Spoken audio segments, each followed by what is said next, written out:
iPhone 14pro 换个电池还能再战几年？哎呀我操，这台手机是经历了什么？手机内部竟如此的糟糕。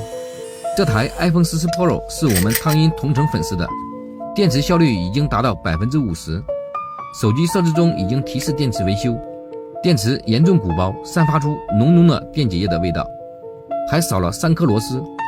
粉丝说上次在别处维修后没用多久就经常发热卡顿，限制了高刷，电池突然鼓包把屏幕顶了起来。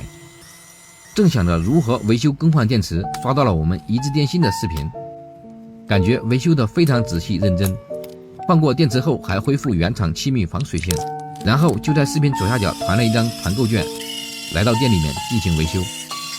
这台14pro 由于电池效率已经低于80%以下，粉丝诉求想换过电池后续航立竿见影，解决降频卡顿带来的烦恼。我们给出的方案是移植3480毫安的高容电芯，加原厂零循环保护板排线，零次充电保护板排线可以完美解决降压缩容带来的困扰。充放电稳定，续航立竿见影，让您不再有续航焦虑。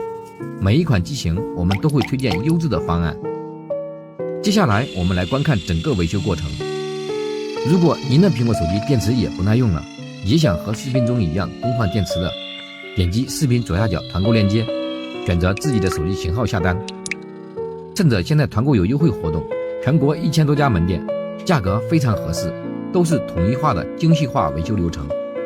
精细化维修并不是说说而已，全程录制视频，让您修得安心，用得放心。